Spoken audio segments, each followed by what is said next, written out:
Hello दोस्तों, नमस्कार। आज हम राजस्थान अध्ययन किताब का कक्षा 9 का भाग नंबर 3 लेकर आए, जिसमें है सांबर के सुहान। सांबर के सुहान। आज हम सांबर के सुहानों के बारे में पढ़ेंगे। सुहानों के मूल स्थान के संबंध में मान्यता है कि वह सपाद लक्ष्य या जंगल प्रदेश के आसपास रहे थे। उनकी राजधानी अहि छतरपुर थी। जो सांबर के सुहान थे, उनकी राजधानी थी अहि छतरपुर। सपाद लक्ष्य के सुहानों के आदि पुरुष है वासुदेव सुहान थे। आदि पुरुष जो बड़े आदमी को आदि पुरुष कहा जाता है, उसे वासुदेव सुहान था, जिनका समय 551 ईस्वी के लगभग अनुमानित है। बिजोलिया प्रस्तुति में वासुदेव को सांबर झील का निर्माता माना गया है। बिजोलिया शिलालेख है, उसके अंदर है वासुदेव चौहान को सांबर झील का निर्माता माना गया है। इस प्रस्तुति में चौहानों को वस्त गोत्रीय ब्राह्मण बताया गया। प्रारंभ में चौहानों के प्रतिहारों के सामंत थे।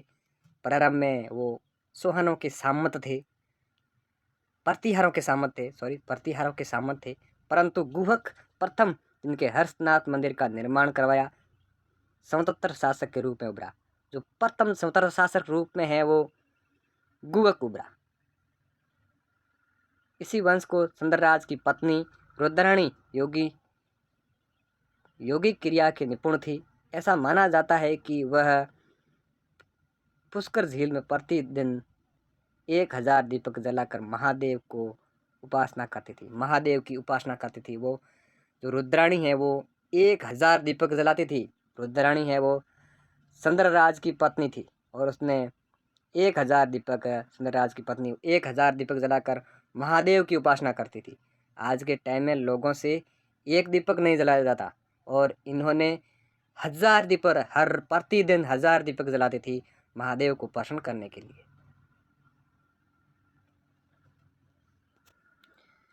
1113 ईस्वी में अजय राज चौहान ने अजमेर नगर की स्थापना की। महत्वपूर्ण है, इम्पोर्टेंट पॉइंट है।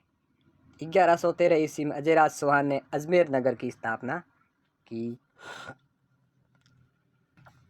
उसके पुत्र अर्णोराज यानी अन्ना जी अजमेर में अन्ना सागर झील का निर्माण करवाकर उपजन उपयोगी कार्य की भूमिका अदान की। चौहान शासक विग्रहराज चतुर्थ का काल सपाद लक्ष्य का स्वर्णयुग काल कहता है। सपाद लक्ष्य का स्वर्णयुग काल विग्रहराज चतुर्थ का माना जाता है। उसे विसल देव या कवि बांधव भी कहा जाता है। उसे विसल देव या कवि बांधव के नाम से भी जाना जाता है। उसने हरिकेली नाटक और उनके दरबारी विद्वान सोमदेव ने ललित विग्रहराज नाटक की रचना करके साहित्य स्तर को ऊंचा उठाया। विग्रहराज ने अजमेर में एक संस्कृत पाठशाला का निर्माण करवाया, जिस पर आगे चलकर कुतुबुद्दीन ऐबक ने 2.5 दिन का झोंपड़ा बनवाया और विग्रहराज चतुर्थ एक विजेता था। उसने तम को पराजित कर लिलिका यानी दिल्ली को जीता। दिल्ली का प्राचीन नाम ढिल्लिका था। ये भी बहुत परीक्षा के अंदर पूछा गया था कि दिल्ली का प्राचीन नाम ढिल्लिका।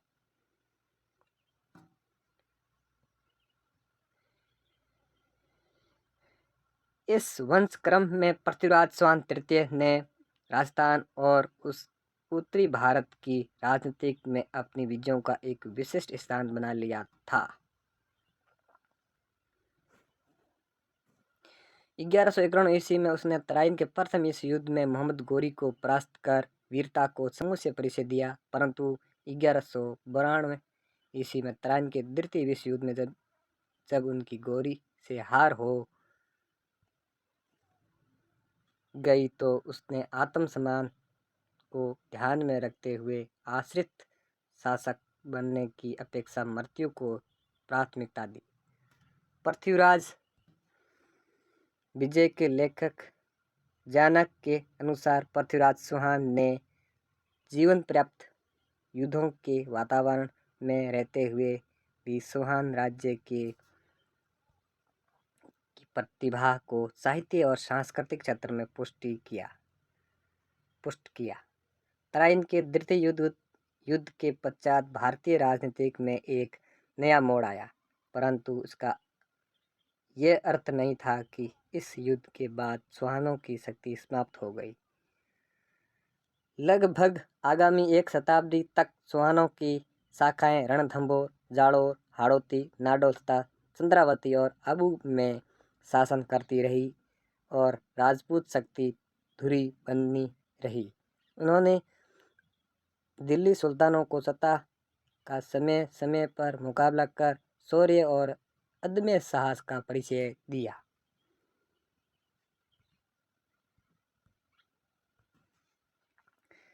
पूर्व मध्यकाल में प्रभावों के बावजूद राजस्थान बौद्धिक उन्नति में नहीं पिछड़ा। चौहान व गुही शासक विद्वानों के प्रसार्यदाता बने रहे, जिनसे जनता में शिक्षा एवं साहित्य प्रगति बिना अवरोध के होती रही। इसी तरह निरंतर संघर्ष के वातावरण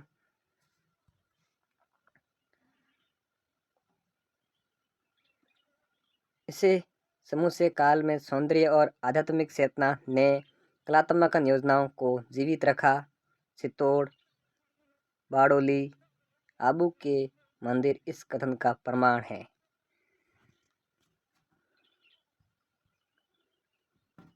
मध्यकालीन राजस्थान के कतिपय उज्ज्वल एवं गौरवशाली पक्ष,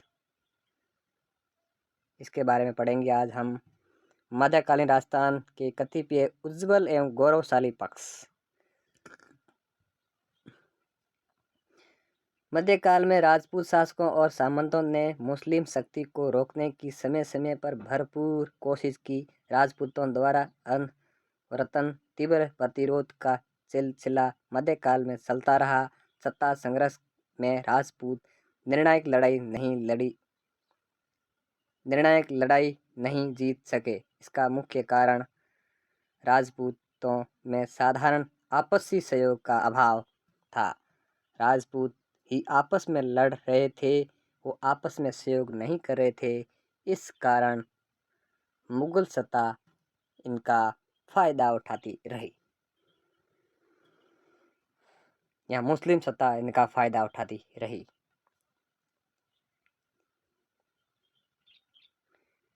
युद्ध लड़ने की कमजोर रणनीति तथा सामंतवाद था। यह सोचना उचित नहीं है कि राजपूतों के प्रतिरोध का कोई अर्थ नहीं निकला। राणा कुंभा एवं राणा सांगा के नेतृत्व में सर्वोच्चता की स्थापना राजपूतों में ही संभव हो सकी थी। यह स्मरण रहे कि आगे चलकर राणा प्रताप, चंद्रसेन और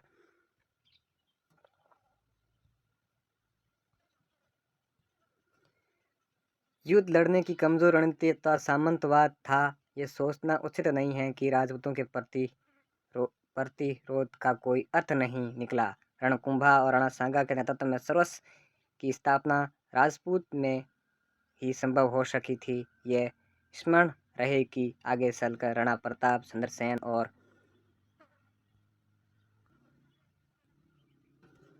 राय सिंह ने मुगलों के विरोध संघर्ष जारी रखा। यद्यपि अकबर की राजपूत नीति के कारण राजपूताना के अधिकांश शासक उनके हितों की रक्षा करने वाले बन गए। मध्यकालीन राजस्थान को बौद्धिक अधिसृष्टि से पिछड़ा माना इतिहास के तथ्यों एवं अनुभवों के विपरीत होगा। जिस वीर प्रसुता वसुंधरा पर महाग हरिभद्र सूरी, चंद्रबरदाई, सूर्यमल मिश्रण, कवि करणीदास, दुर्सा आड़ा, नैणसी जैसे विद्वान लेखक तथा महाराणा कुंभा, राजा राय सिंह, राजा सवाई जय सिंह जैसे प्रबुद्ध शासक अवतरित हुए हो, वह ज्ञान के आलोक से कभी वंचित रही हो, स्वीकार्य नहीं। जिस प्रदेश के बांकुरों में राणा प्रताप, राव चंद्रसेन, दुर्गादास जैसे व्यक्तित्व रहे हो, धरती यश में वंचित रहे, सोच भी नहीं जा सकता।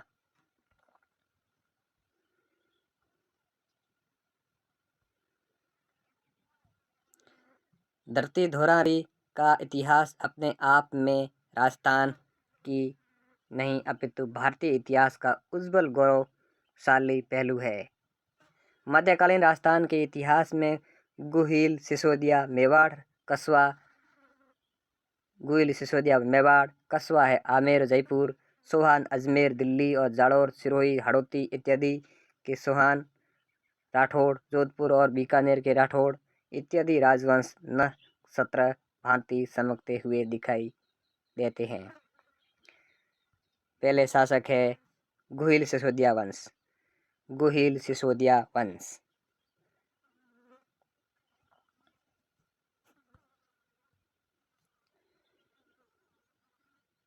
गुहिल सिसोदिया वंश भाग फर्स्ट। मेवाड़ के इतिहास में 13वीं शताब्दी के आरंभ से एक नया मोड़ आता है, जिसमें चौहानों की केंद्रीय शक्ति का ह्रास होना और गुहिल जैत्र सिंह जैसे व्यक्ति का शासक होना बड़े महत्व की घटनाएं हैं। मेवाड़ के गुहिल शासक रतन सिंह 1302-1303 के समय चित्तौड़ पर दिल्ली के सुल्तान अलाउद्दीन खिलजी ने आक्रमण किया था। अलाउद्दीन खिलजी ने के इस आक्रमण से राजनीतिक, आर्थिक और सैनिक कारणों के साथ रतन सिंह की सुंदर पत्नी पद्मिनी को प्राप्त करने का लालसा भी बताया जाता है।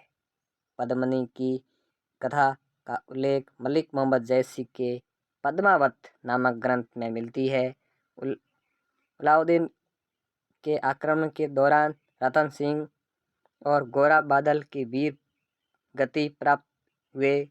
रतन सिंह, गोरा बादल ये वीर गति को प्राप्त हुए और पद्मिनी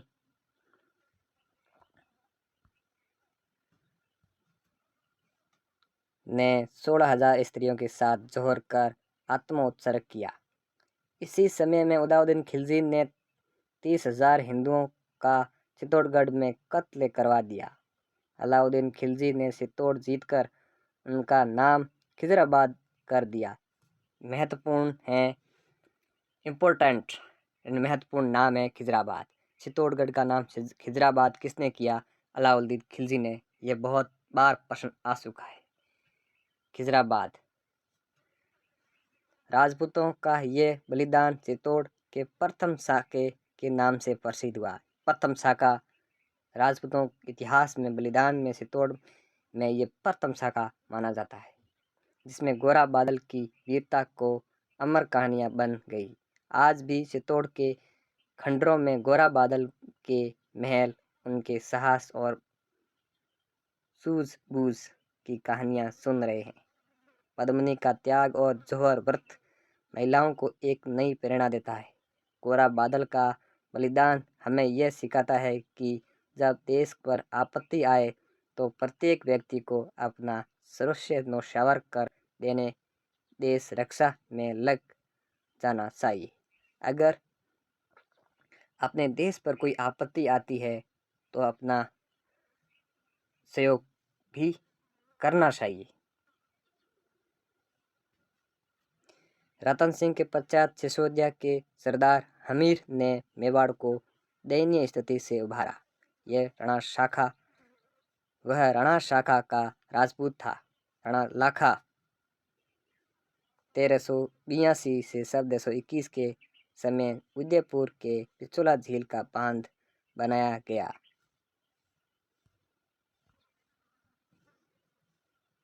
लाखा के निर्माण कार्य मेवाड़ की आर्थिक स्थिति तथा सम को बढ़ाने में उपयोगी सिद्ध हुई।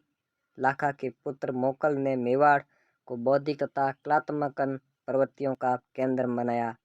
उसने चित्तौड़ के समिधेश्वर त्रिभुवन नारायण मंदिर के जीर्णोद्धार, पूर्व मध्यकालीन दक्षिण कला के नमूने को जीवित रखा। उसने एकलिंग जी के मंदिर के चारों ओर परकोटा बनाकर उस मंदिर की सुरक्षा की समूची व्यवस्था की।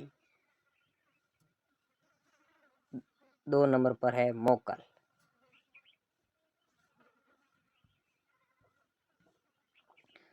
मोकल के पुत्र राणा कुंभा का समय है वो बहुत इम्पोर्टेंट है। राणा कुंभा का समय हर कोई परीक्षा में पूछा जाता है, जो 1433 से 1468 का है।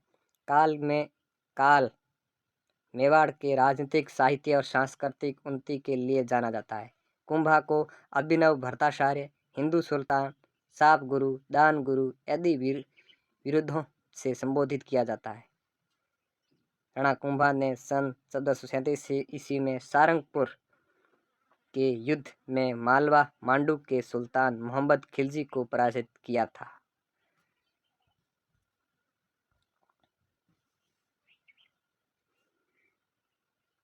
इस विजय के उपलक्ष्य में कुंभा ने अपने आराध्य देव विष्णु के निमंत्रण चित्तौड़गढ़ में 9 मंजिला प्रसिद्ध कीर्ति स्तंभ विजय स्तंभ का निर्माण करवाया। कुंभा ने मेवाड़ की सुरक्षा के उद्देश्य में 32 किलों का निर्माण करवाया था, जिनमें 32 दुर्ग, मनसान दुर्ग, असलगढ़ दुर्ग, कुंभलगढ़ दुर्ग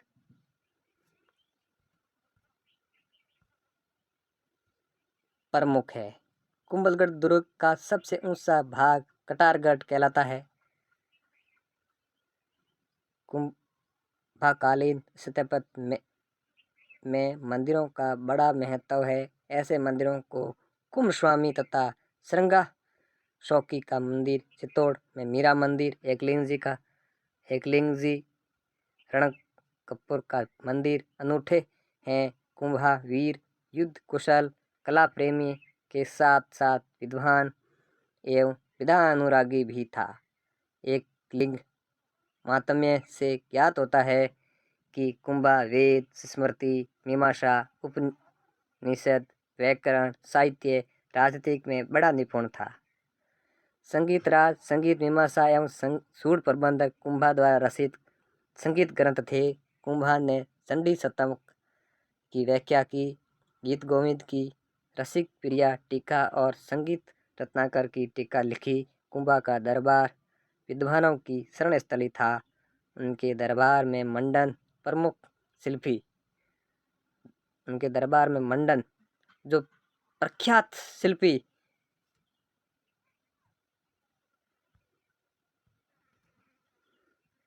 कवि अत्रि और महेश, काव्य व्यास इत्यादि थे।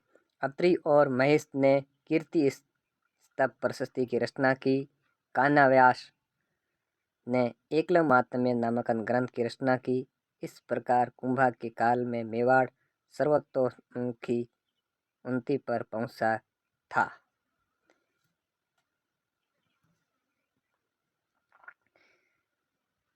तीसरे नंबर पर मेवाड़ की वीरों का रणसांगा। अब तीसरे नंबर पर है रणसांगा, जो उसके भी जो काल है, समय है, वो बहुत महत्वपूर्ण है। 1509 से 1528 का अद्वितीय स्थान है। सांगा ने गागरोन के युद्ध में मालवा के मोहम्मद खिलजी द्वितीय और खातुलिद के युद्ध में दिल्ली के सुल्तान इब्राहिम लोदी को पराजित कर अपनी सैनिक योग्यता का परिचय दिया। सांगा भारतीय इतिहास में हिंदू पथ के नाम से विख्यात था। राणा सांगा खानवा के मैदान में राजपूतों का एक संघ बनाकर बाबर के विरुद्ध लड़ने आया था, परंतु पराजित हुआ। बाबर के श्रेष्ठ नेतृत्व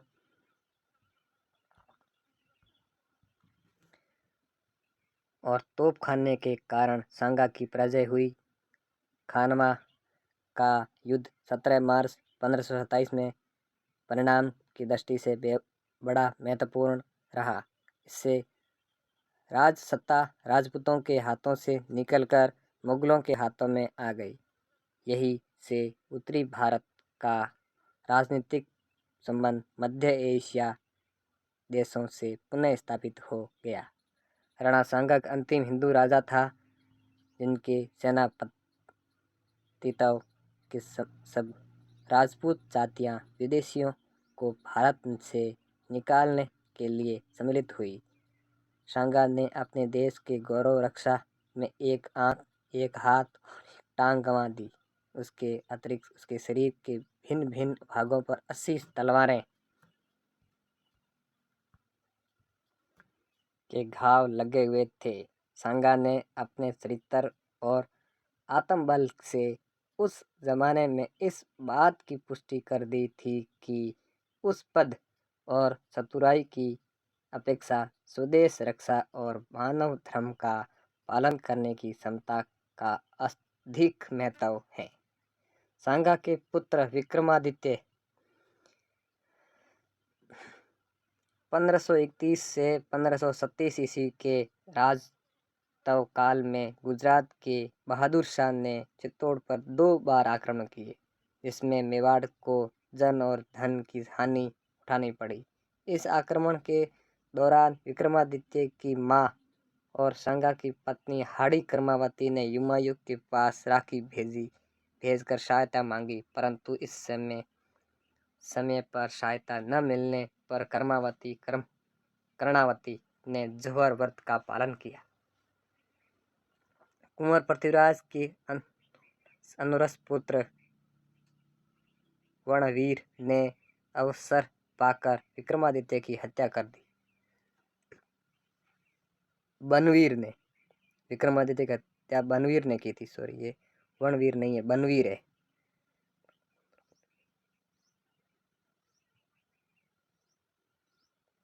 हत्या कर दी। वह विक्रमादित्य के दूसरे भाई उदय सिंह को भी मारकर निश्चित होकर राज भोगना चाहता था, परंतु पन्नाध्याय ने अपने पुत्र संदन की मृत्यु शैया पर लेटाकर उदय सिंह को बचा लिया और चित्तौड़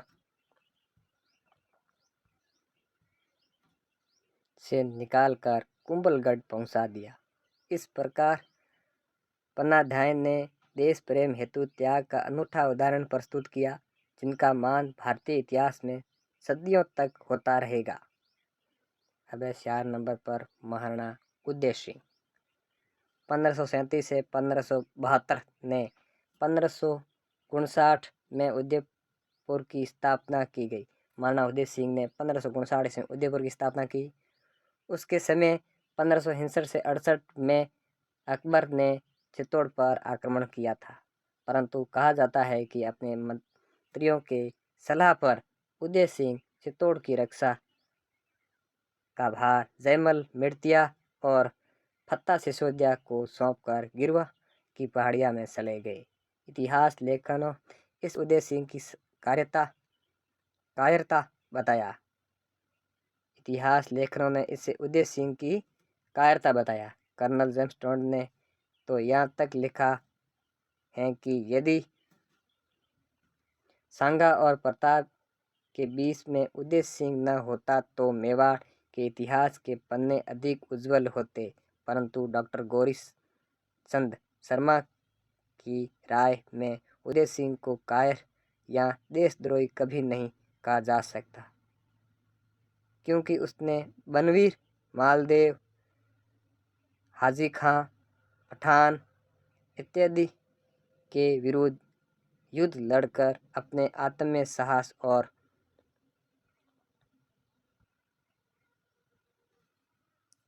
शौर्य का परिचय दिया था।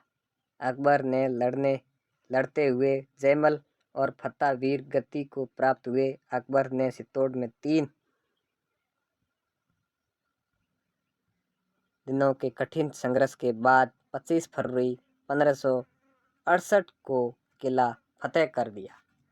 अकबर 15 फरवरी 1568 को किला फतेह कर दिया। अकबर द्वारा ये कार्य कराए गए नरसंहार से आज भी उसका नाम कलंकित है। अकबर जयमल और फत्ता की वीरता से इतना मुग्ध हुआ कि उसने आगरा किले के द्वार पर उन दोनों वीर की पाषाण मूर्तियां बनाकर लगवा दी।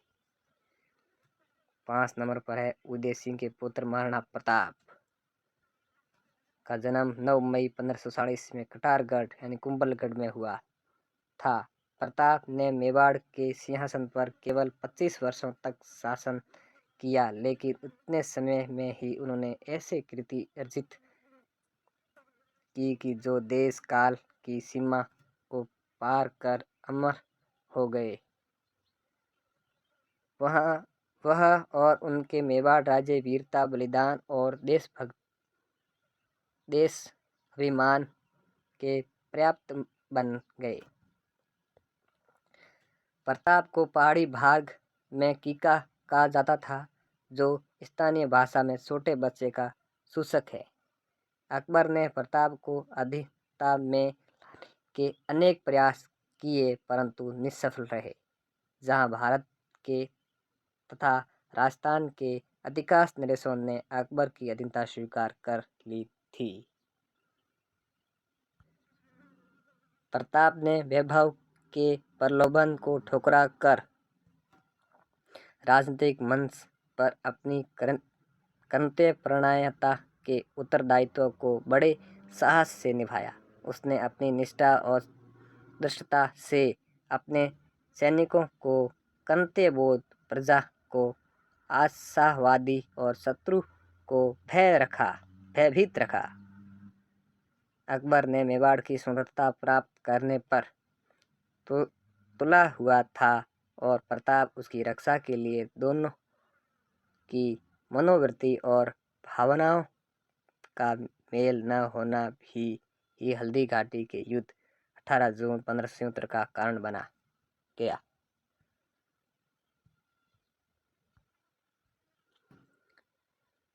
अकबर के प्रतिनिधि मानसिंह और महाराणा प्रताप के मध्य ऐतिहासिक हल्दी घाटी जिला राजसमंद का युद्ध लड़ा गया, परंतु इसमें मानसिंह प्रताप को मारने अथवा बंदी बनाने में असफल रहा।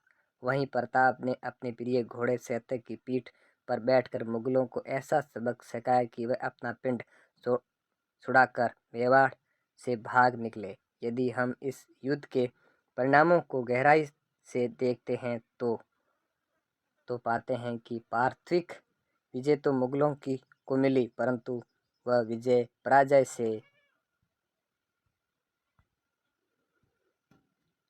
कोई कम नहीं थी।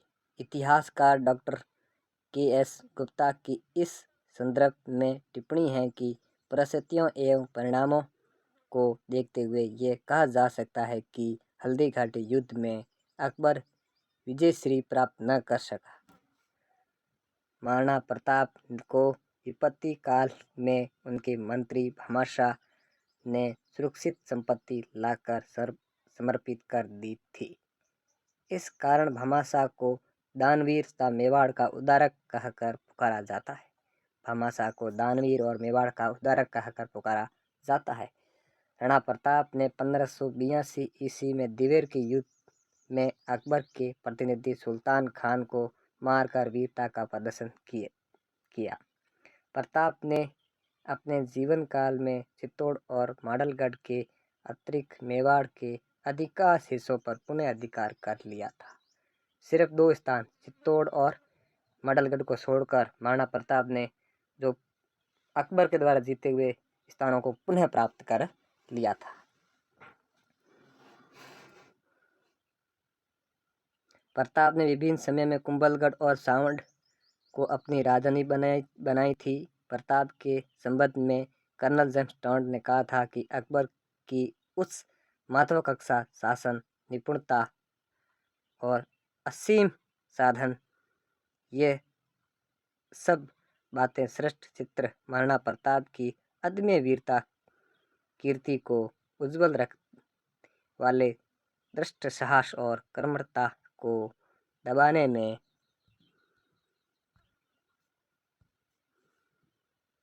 पर्याप्त न थी। अरावली में कोई भी ऐसी घाटी नहीं जो प्रताप की किसी न किसी वीर कार्य, उज्जवल विजय या उसने अधिक कीर्ति युक्त पराजय से पवित्र न हुई हो। हल्दी घाटी मेवाड़ की थर्मोपोली और दिवेर मेवाड़ का मैराथन है। एतवे स्वतंत्रता का महान स्तंभ, सद कार्यों का समर्थक और नैतिक आचरण का पुजारी होने के कारण आज भी प्रताप का नाम भारतीयों के लिए आशा का बादल और ज्योति का स्तंभ है। स्वतंत्रता आंदोलन के दौरान महाराणा प्रताप असंख्य भारतीय देशभक्तों के लिए स्वतंत्रता के पुंज बन रहे हैं। प्रताप की मृत्यु 19 जनवरी 1597 ईस्वी के पश्चात उसके पुत्र अमर सिंह ने मेवाड़ की बिगड़ी हुई व्यवस्था को सुधारने के लिए मुगलों से संधि करना श्रेयस्कर माना। अमर सिंह ने 1615 ईस्वी को जहांगीर के प्रतिनिधि पुत्र खुर्रम के पास संधि का प्रस्ताव भेजा, जिसे ने स्वीकार कर लिया।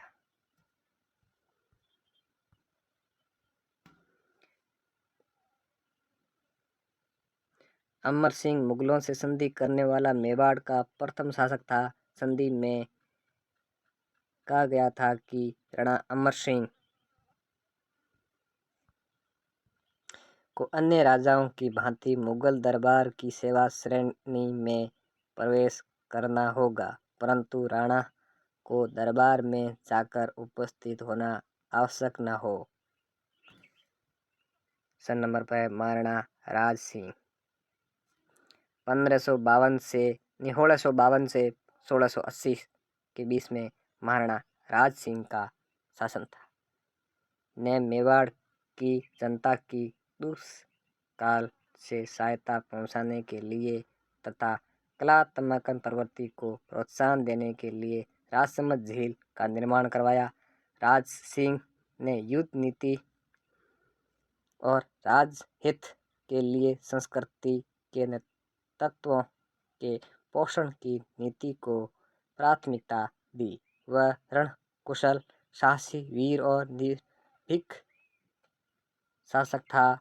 उसमें कला के प्रति रुचि और साहित्य के प्रति निष्ठा थी। मेवाड़ के इतिहास में निर्माण कार्य और साहित्य को उनके समय में जितना प्रश्रय मिला, कुंभा को छोड़कर किसी अन्य शासक के समय में न मिला। औरंगजेब जैसे शक्तिशाली मुगल शासक से मैत्री संबंध बनाए रखना तथा आवश्यकता पड़ने पर शत्रुता बढ़ा लेने राज सिंह की समयोचित नीति का परिणाम था।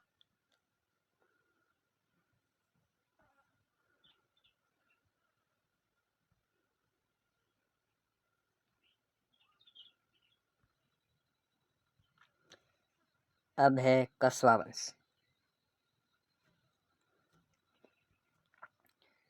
कस्वा वंश राजस्थान के इतिहास मंच पर 12वीं सदी से दिखाई देता है। उसको प्रारंभ में मीणों और बड़गुजरों के सामना करना पड़ा था। इस वंश के प्रारंभिक शासकों में दुल्हे राय पृथ्वीराज के बड़े प्रभावशाली थे। दुल्हे राय व पृथ्वीराज बड़े प्रभावशाली थे, जिन्होंने दौसा, रामगढ़, खोह, झोटवाड़ा, गेटौर तथा आमेर को अपने राज्य में शामिल किया था। पृथ्वीराज राणा सांगा का संबंध होने के नाते खानवा के युद्ध में 1527 ईस्वी में बाबर के विरोध लड़ा था। पृथ्वीराज की मृत्यु के बाद कस्वाहों की स्थिति संतोषजनक नहीं थी। ग्रह कलह तथा अयोग्य शासकों से राज्य निर्बल हो रहा था। 1547 ईस्वी में भारमल ने आमेर की बागडोर हाथ में ली।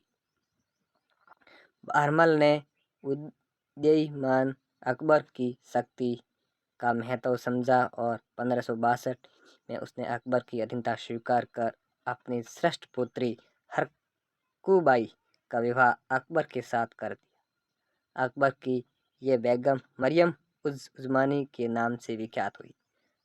मरियम उज़ मुज़मानी का नाम ही हरकुबाई का नाम ही मरियम उज़ मुज़मानी है।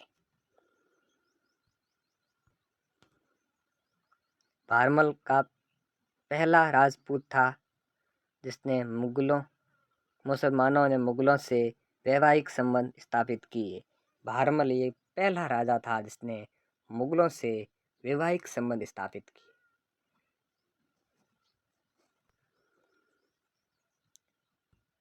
भारमल के पश्चात कस्वा शासक मानसिंह अकबर के दरबार में योग्य सेना नायक था। रणथंभौर के 1569 ईस्वी के आक्रमण के पश्चात मानसिंह उसके पिता भगवंत दास अकबर के साथ थे। मानसिंह को अकबर ने काबुल, बिहार, बंगाल के सूबेदार नियुक्त किया था। वह अकबर के नवरत्नों में शामिल था। उसे अकबर ने 7,000 मनसब प्रदान किया था। मानसिंह ने आमेर में शिला देवी मंदिर, जगत शिरोमणि मंदिर इत्यादि का निर्माण करवाया। इस समय दादू दयाल ने वाणी की रचना की थी। मानसिंह के पश्चात उस शासकों में मिर्जा राजा जयसिंह यानी 1621 से 1661 महत्वपूर्ण था, जिसने 46 वर्षों तक शासन किया। इस दौरान उसे जहांगीर, शाहजहां और औरंगजेब की सेवा में रहने का अवसर प्राप्त हुआ। उसे शाहजहां ने मिर्जा राजा का खिताब प्रदान किया। औरंगजेब ने मिर्जा राजा जयसिंह को मराठों के विरुद्ध दक्षिणी भारत में नियुक्त किया था। जयसिंह ने पुरंदर में शिवाजी को पराजित कर मुगलों से संधि के लिए बाध्य किया।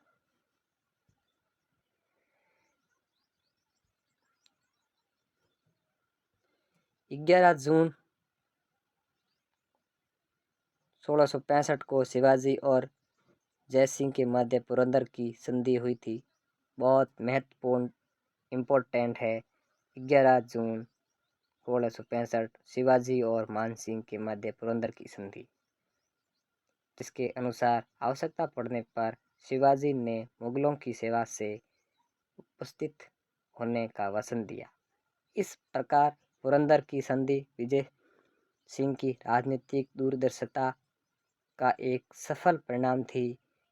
जयसिंह को बनवाए आमेर के महल और जयगढ़ और औरंगजेब में जयसिंहपुरा उसकी वास्तुकला के प्रति रुचि को प्रदर्शित करते हैं। उनके दरबार में हिंदी का प्रसिद्ध कवि बिहारी मल था। थर्ड, कस्बा शासकों में सवाई जयसिंह द्वितीय 1700 से 1743 का अद्वितीय स्थान है। वह राजनीतिक, कूटनीतिज्ञ, खगोलविद, विद्वान एवं साहित्यकार तथा कला का पारंखी था। वह मालवा का मुगल सूबेदार रहा था। जयसिंह ने मुगल प्रतिनिधि के रूप में बदन सिंह के सहयोग से जाटों का दमन किया।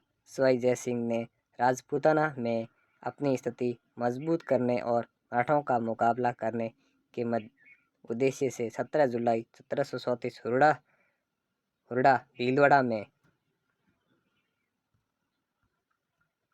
राजपूत राजाओं को सम्मेलन आयोजित किया। इसमें जयपुर,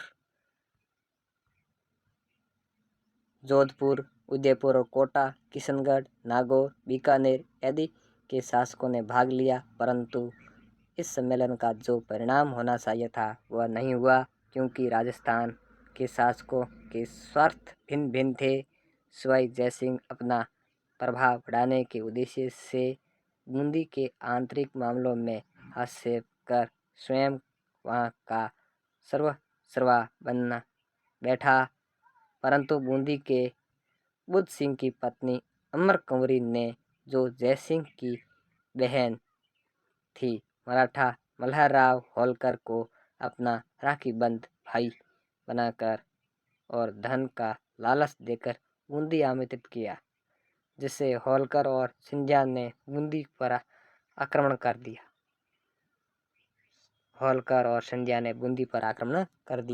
सवाई जयसिंह संस्कृत और फारसी का विद्वान होने के साथ गणित और खगोल शास्त्र का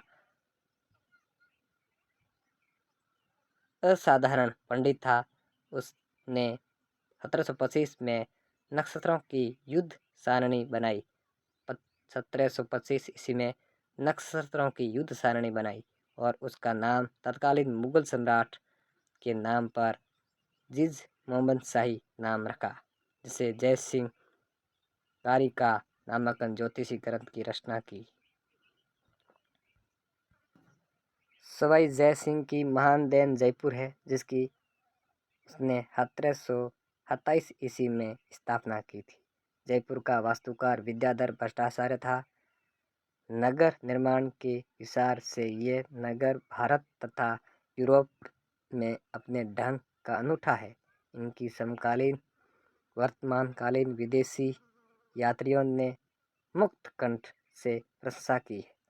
जयपुर में जयसिंह ने सुदर्शनगढ़ नाहरगढ़ किले का निर्माण करवाया, जहाँ जयगढ़ किले में जयबाण नामक तोप बनाई। उसने दिल्ली, जयपुर, उज्जैन, मथुरा और बनारस में 5 वेधशाला जंतर मंतर का निर्माण करवाया, जो ग्रह नक्षत्रांतरिक की गति को सही तौर से जानने के लिए बनाई गई थी। जयपुर के जंतर मंतर में सवाई जयसिंह का निर्माण सूर्य घड़ी है, जिसे सम्राट यंत्र के नाम से जाना जाता है, जिसे दुनिया की सबसे बड़ी सूर्य घड़ी के रूप में प्रसिद्ध प्राप्त है। धर्म रक्षक होने के नाते उसने वाजपेयी राज सूर्य यदि यज्ञों का आयोजन किया। वह अंतिम हिंदू नरेश था जिसने भारतीय परंपराओं के अनुकूल अश्वमेध यज्ञ किया। इस प्रकार सवाई जयसिंह अपने शौर्य, बल, कूटनीतिज्ञ और विद्वानों के कारण अपने समय का ख्याति प्राप्त व्यक्ति बन गया था, परंतु वह युग के प्रचलित दोषों से ऊपर न उठ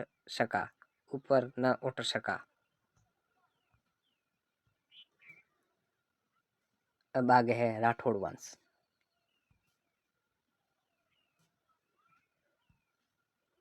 राजस्थान के उत्तरी और पश्चिमी भागों में राठौड़ राज्य स्थापित थे। उसमें जोधपुर और बीकानेर के राठौड़ राजपूत प्रसिद्ध रहे। जोधपुर राज्य का मूल रूप रावसिंहा मूल पुरुष रावसिंहा था, जिसने मारवाड़ के एक छोटे भाग पर शासन किया, परंतु लंबे समय तक गुहिलों, परमारों, चौहानों आदि राजपूत राजवंशों की तुलना में राठौड़ की शक्ति प्रभावशाली न हो पाई थी। राठौड़ शासक राव जोधा ने 1759 ईस्वी में जोधपुर बचाकर वहां मेहरानगढ़ का निर्माण करवाया था। राव गंगा 1515 से 1532 ने खानवा के युद्ध में 4000 सैनिकों भेजकर सांगा की मदद की थी। इस प्रकार सांगा जैसे शक्ति समान शासक के साथ रहकर राव गंगा ने अपने राज्य का राजनीतिक स्तर ऊंचा उठा दिया।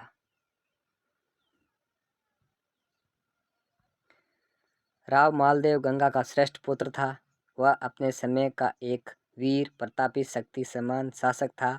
उसके समय में मारवाड़ की सीमा हिंडौन, बयाना, फतेहपुर सीकर और मेवाड़ की सीमा तक प्रसारित हो चुकी थी। मालदेव की पत्नी उमादेव जैसलमेर की राजकुमारी इतिहास में रूठी रानी के नाम से प्रसिद्ध हुई। मालदेव ने साहिबा के मैदान में बीकानेर के राव जैत सिंह को मारकर अपने साम्राज्य का विस्तार की इच्छा को पूरी किया, परंतु मालदेव ने अपनी से जैसलमेर, मेवाड़ और बीकानेर से शत्रुता बढ़ाकर अपने सहयोगियों की संख्या कम कर दी।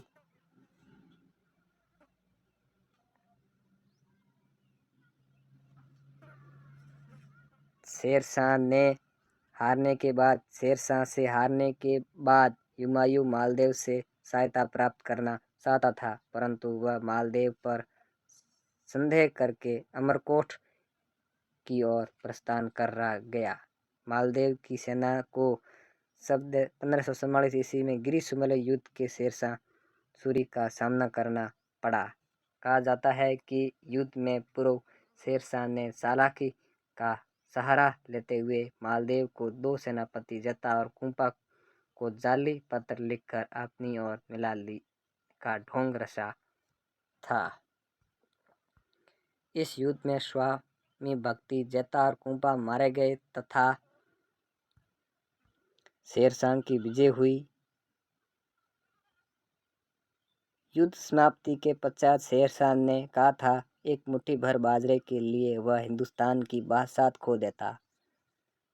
मालदेव के पुत्र चंद्रसेन ने, जो एक स्वतंत्र प्राप्ति का वीर था, स्वतंत्रता प्रकृति का वीर था, अपनी अधिकांश जीवन पहाड़ों में बिताया, परंतु अकबर की आजीवन अधीनता स्वीकार नहीं की। वंश गौरव और स्वाभिमान जो राजस्थान की संस्कृति मूल तत्व है, वह हम चंद्रसेन के व्यक्तित्व में पाते हैं। महाराणा प्रताप ने जैसे अपनी सत्ता की रक्षा के लिए मुगल अधीनता स्वीकार नहीं की, उसी प्रकार चंद्रसेन भी आजन्म अकबर से टक्कर लेते रहा। चंद्रसेन की मृत्यु के बाद अकबर ने चंद्रसेन के बड़े भाई मोटा राजा उदय सिंह को 1583 में मारवाड़ का राज्य सौंप दिया। इस प्रकार उदय सिंह मारवाड़ का प्रथम शासक था। उदय सिंह ने 1587 में अपनी पुत्री मानबाई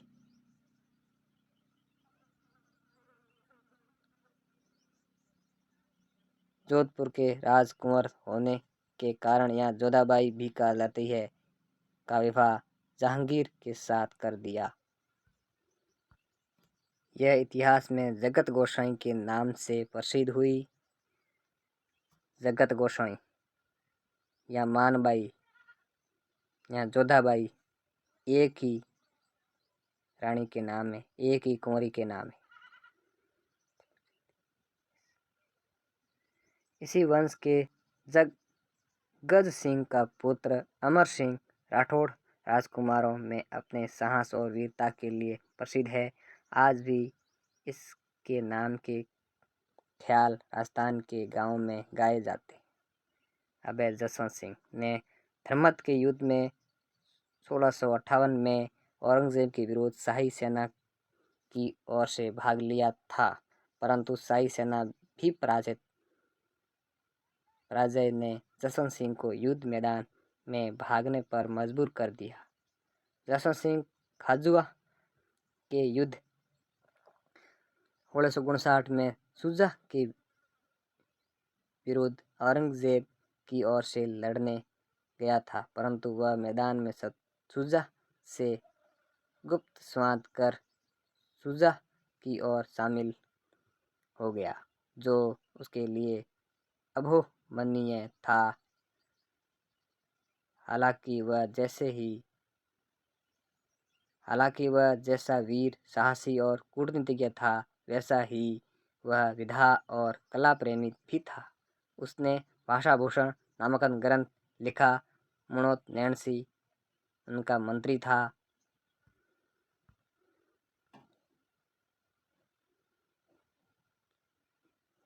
उसने भाषाभूषण नामक ग्रंथ लिखा। मुणोत नैणसी उसका मंत्री था। नैणसी द्वारा लिखी गई नैणसीरी ख्याल तथा मारवाड़ प्रगनारी विगत राजस्थान की ऐतिहासिक, सामाजिक और आर्थिक स्थिति के अध्ययन के अनुपम ग्रंथ है। जसवंत सिंह मारवाड़ का शासक था, जिसने अपने बल और प्रभाव से अपने राज्य का सम्मान बनाए रखा। मुगल दरबार का सदस्य होते हुए भी उसने अपनी स्वतंत्र प्रकृति का परिचय देकर राठौड़ वंश के गौरव और पद की प्रतिष्ठा बनाए रखी। राठौड़ दुर्गादास ने औरंगजेब का विरोध कर जसवंत सिंह के पुत्र अजीत सिंह को मारवाड़ का शासक बनाया, परंतु अजीत सिंह ने अपने सच्चे सहायक और मारवाड़ के रक्षक अदम्य साहसी वीर दुर्गादास को, जिसने उनसे जन्म से ही उसका साथ दिया था, बुरे लोगों के बहकावे में आकर बिना किसी अपराध के मारवाड़ से निर्वासित कर दिया। उनकी ये कृतघ्नता से उसने चरित्र पर कलंक की कालीन के रूप में सदैव अंकित रहेगी। दुर्गादास ने अपनी कूटनीति से औरंगजेब के पुत्र शहजादा अकबर को अपनी ओर मिला लिया था। उसने शहजादा अकबर के पुत्र बुलंद अख्तर तथा पुत्री सफिया निसा को शरण देकर तथा उनके लिए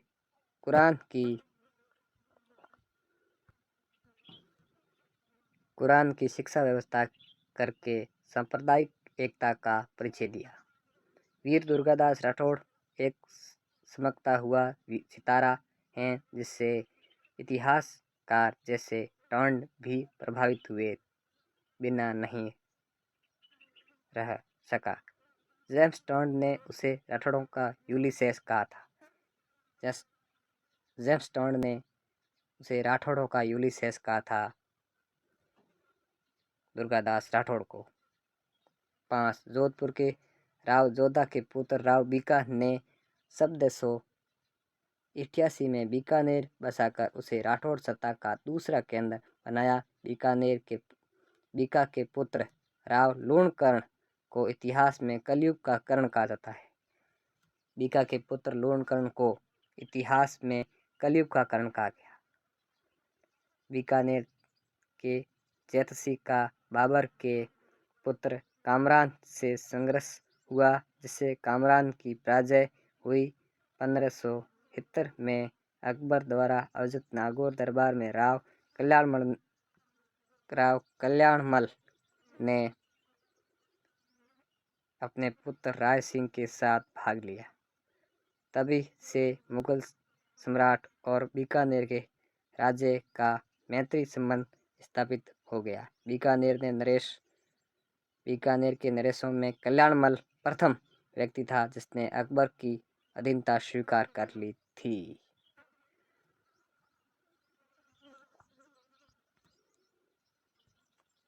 नंबर है महाराजा राय सिंह ने मुगलों के लिए गुजरात, काबुल और कंधार अभियान किए। वह अपने वीरोचित तथा स्वामी भक्ति के गुणों के कारण अकबर तथा जहांगीर का विश्वास पात्र बना रहा। राय सिंह ने बीकानेर के किले का निर्माण करवाया जिस पर मुगल प्रभाव दिखाई देता है। राय सिंह स्वभाव से उदार तथा दानवीर शासक था। इसी आधार पर मुंशी देवी प्रसाद ने उसे राजपूताने का कर्ण कहा। बीकानेर के महाराजा दलपत सिंह का आचरण जहांगीर के अनुकूल न होने के कारण जहांगीर ने उसे कैद कर मृत्युदंड दिया था। महाराजा कर्ण सिंह को जंगलधर बादशाह कहा जाता है। इस उपाधि का उपयोग बीकानेर के सभी शासक करते हैं।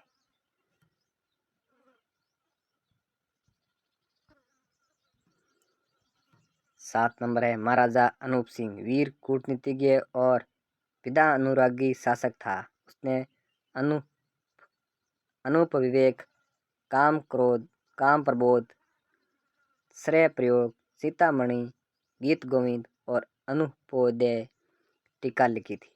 जिसे संगीत से प्रेम था उसने दक्षिण में रहते हुए अनेक ग्रंथों को नष्ट होने से बचाया और उन्हें खरीद कर अपने पुस्तकालय के लिए ले आया। कुंभा के संगीत ग्रंथों का पूरा संग्रह भी उसने एकत्रित करवाया था। आज अनूप पुस्तकालय बीकानेर हमारे लिए अलभ्य पुस्तकों का भंडार है।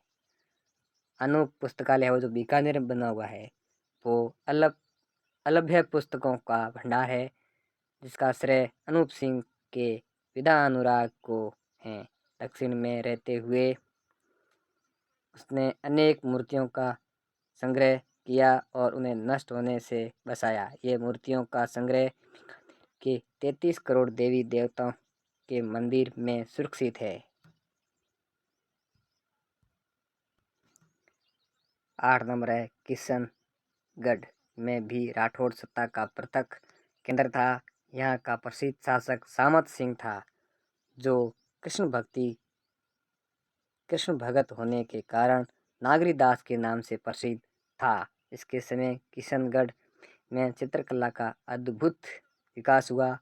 किशनगढ़ चित्रशैली का प्रसिद्ध चित्रकार निहाल चंद था जिसने विश्व प्रसिद्ध बनी ठनी चित्र चित्रित किया था। अगला पार्ट है सुहान वंश। सुहान वंश है वो हम अगले पार्ट के अंदर पढ़ेंगे। ये वीडियो आपको अगर अच्छा लगता है तो लाइक, शेयर, सब्सक्राइब, चैनल को सब्सक्राइब करें, ज़रूर करें। आपका सहयोग ही हमारा मोटिवेशन है। धन्यवाद।